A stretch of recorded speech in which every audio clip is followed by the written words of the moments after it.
Welcome to the Whiskers Sanctuary. Wherever you are right now, let your body settle a little more completely into wherever it's resting. Let your breath come and go without any effort from you. And as you do, just allow your thoughts to loosen their grip slightly. Not forced away, simply allowed to drift the way things drift when there is nothing holding them in place. That loosening is enough. That is all that's needed tonight. Tonight, we are going somewhere that moves, but slowly, and only in the way that water moves when it has nowhere particular to go. A harbour at night, long after the last boat has come in, long after the last lamp on the dock has been lit and left to burn quietly through the dark. The water rises and falls in its patient way. The ropes creak softly. The world has finished its business for the day. And somewhere on the worn wooden planks of the dock, a cat has already settled into its place, warm and still and completely at ease with the sound of the water moving beneath it. And the water holds its rhythm. The harbour has been here for a very long time. Long enough that the stone of the seawall has been worn smooth by the particular combination of salt and weather, and years that wears everything smooth eventually. Long enough that the wooden pilings have darkened to a deep, almost black, their surfaces soft with age, and with the accumulated touch of every tide that has ever reached them.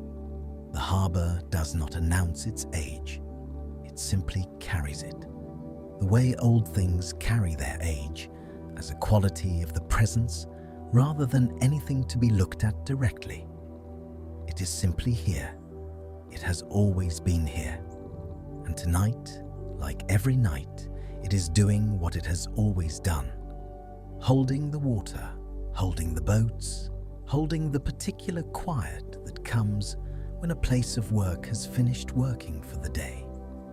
The boats are in, all of them, tied to their cleats with the practiced knots of people who have tied these same knots in these same places more times than they could count. The boats sit low in the water, resting after whatever the day asked of them, their hulls making soft contact with the dock occasionally as the water moves. A sound so gentle and so regular that it has become part of the harbour's night language. Not a knock, more like a breath, more like the harbour itself exhaling slowly in the dark. The water moves in long, slow swells, not from wind. The air tonight is still, simply from the deep, unhurried motion of water that has been breathing this way since long before the harbour existed and will continue breathing this way long after. Each swell arriving from somewhere far out and passing through, lifting the boat slightly and setting them down, lifting and setting down, in a rhythm so steady and so ancient that it has ceased to feel like movement and becomes simply the way things are here, the way the harbour breathes, the way the night breathes, and the water holds its rhythm. On the dock, very still, the cat.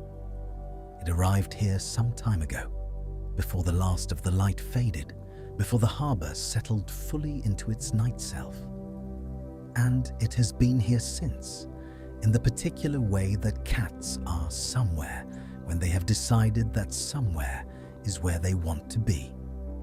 Its body is low and loose on the worn planks, paws tucked forward, chin resting on its own folded legs. The wood beneath it is still faintly warm from the day's sun, and the cat has found the warmest part of it instinctively, the way cats always find the warmest part of any surface they choose. It is not asleep, not yet, but it is resting in the deep way of a creature that has given itself entirely to the place it has chosen, and the place has received it without reservation. The cat's eyes move slowly across the dark water once, not following anything in particular, simply open to whatever is already moving there. The water beneath the dock is dark, but not empty. It holds the reflections of the few lights still burning at the harbour's edge, long wavering lines of amber and white that shift and reform with each passing swell, never quite the same shape twice, but always returning to something close to what they were before. The cat watches these without urgency. Its eyes are half open, receiving the moving light the way still water receives light, passively, completely, without any need to do anything with what it receives. The reflections drift and gather. The water breathes. The cat watches and does not chase any of it. One paw shifts slightly against the wood, gently pressing into it, as though confirming the solidness beneath the movement.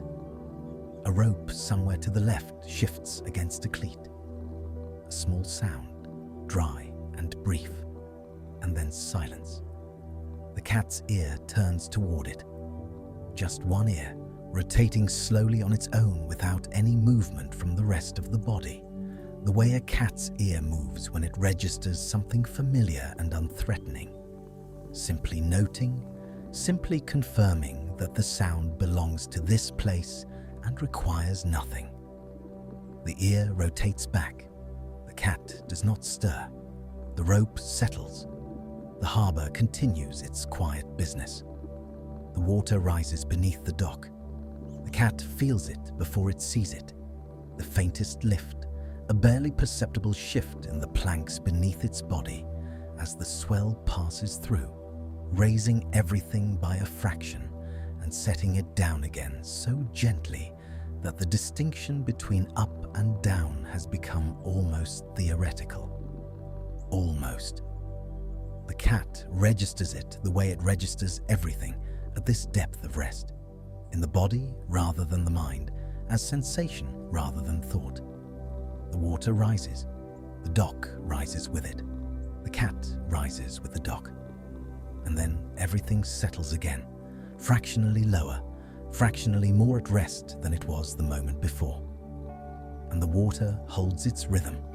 Rise and settle, rise and settle. The cat's breathing has found the same pace without trying. Each slow breath in timed, somehow, to the arriving swell. Each exhale to the settling that follows. The cat has not decided to breathe this way. The body has simply found the rhythm that was already here and followed it, the way a boat follows the water it is floating on. Not by choice, simply by being in the right place and allowing the thing beneath it to do what it does. The harbour breathes. The cat breathes. The water moves between them, carrying both. The cat shifts slightly. Not much. Just the small adjustment of a body that has been in one position long enough to want to be in it slightly differently. A fractional turn of the head, a small resettling of the weight, one paw extending an inch further along the dock before going still again. The movement takes perhaps 2 seconds and then is over, and the cat is still once more, but stiller than before. The way things are stiller after a small movement has released whatever small tension was building without being noticed. The dock is warm beneath the repositioned paw. The cat registers this, settles into it, stays. Its whiskers rest forward gently, not alert, simply part of the stillness now. The warmth of the wood is the warmth of the whole day stored in one place. All the hours of sunlight that fell on these planks from morning until the light finally left, absorbed slowly, held patiently, and now released just as slowly back into the night, into the fur of the cat resting on them, into the particular quality of warmth that exists only in old wood that has been warm for a very long time. The cat's body receives this warmth from below, while the cool night air rests against it from above. And between the two, the cat exists in perfect equilibrium, neither too warm nor too cool, neither stimulated nor deprived, simply held at exactly the right temperature for rest. And the water holds its rhythm. Somewhere across the harbour, a bird calls once. A single note, low and brief, and then nothing. The cat's eyes open a fraction more, receiving the sound without alarm, simply present with it the way it is present with everything here. Then the eyes settle again. The sound joins the water and the rope and the soft knock of hull against dock in the harbour's particular night vocabulary. A language made entirely of small sounds that mean the same thing, which is that everything is continuing as it should, that nothing has changed, that the night is doing what nights do here, which is simply to continue. The cat's tail moves once, slowly, the full length of it, and then goes still. Not a questioning tail, not an alert tail, simply the tail of a creature that is deeply at ease and alive to that ease.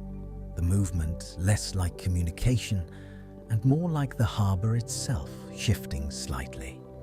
A small adjustment, and then the return to stillness that is deeper than the stillness before. The cat chose this dock. It could have chosen anywhere in the harbour. The sea wall, the bollard at the end of the pier, the coiled rope near the gate. It chose here, the warmest plank, the closest point to the water, the place where the rhythm is felt most completely. And here it stays, and the water holds its rhythm. The cat's eyes are nearly closed now. The space between each blink has grown so long it is almost indistinguishable from sleep, not from any decision, simply from the accumulation of the evening, the warmth of the wood, the steady rhythm of the water working its way into everything. The lids have lowered by degrees so small that each individual degree was imperceptible. Only the total visible now as a change from the beginning of the evening, when the eyes were fully open to this resting half-darkness behind which the harbour continues to be received without being processed, simply present, simply there, simply continuing in the way it has always continued.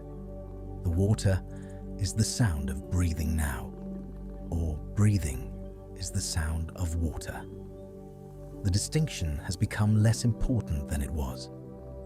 The cat's breath and the harbour's breath have been moving together for long enough that they belong to the same rhythm, the same long patient cycle of rising and falling that has no beginning and no end, only the continuous middle where everything simply continues. In and rise, out and settle, in and rise, out and settle. A cycle so reliable and so gentle that following it requires nothing, no effort, no attention, no maintenance of any kind. Simply being here is enough to be carried by it, and the water holds its rhythm. The harbour is very quiet now, not the quiet of something that has been silenced, but the quiet of something that has simply arrived at its natural state. The state it returns to every night when the last person has gone and the last lamp has been left burning and the water has been given back to itself. This quiet has weight to it, depth. The accumulated quiet of every night this harbour has been quiet, going back further than memory, further than record, to the first night the water moved in this particular way between these particular shores, and the quiet settled over it like something inevitable and kind. The cat breathes. Its sides rise so slowly the movement is more felt than seen.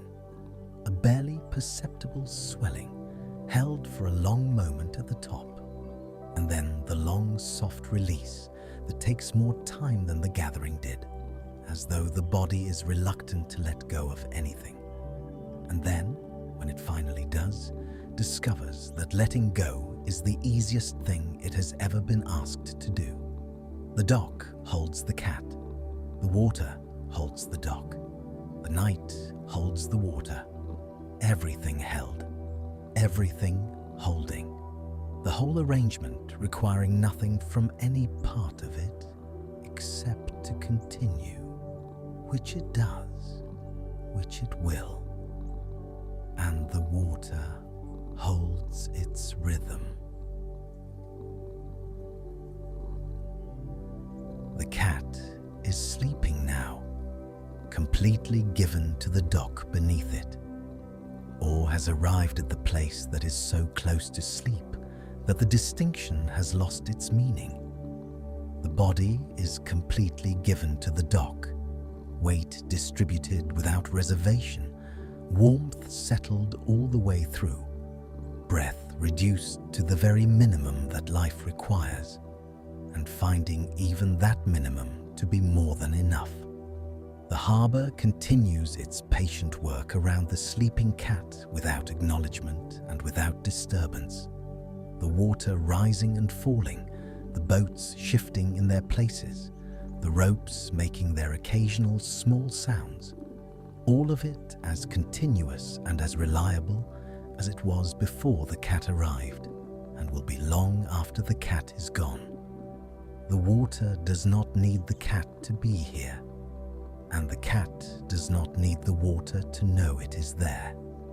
But something between them has settled into an arrangement that requires nothing from either of them. Simply the cat on the dock and the water beneath the dock, and the rhythm moving through both of them in the same direction at the same pace, connecting them without connecting them, joining them without joining them, the way all things that share a rhythm are joined without ever touching. And the water holds its rhythm. The harbour breathes. The cat breathes with it. Rise and settle. Rise and settle. The ropes creak once and go still. The water moves, and the water holds its rhythm, and the dock holds the cat, and the night holds everything, and the water holds its rhythm, and the cat is here, and the harbour is here, and the rhythm continues, as it always has, as it always will. And somewhere nearby, perhaps in your own quiet room, you may feel it too.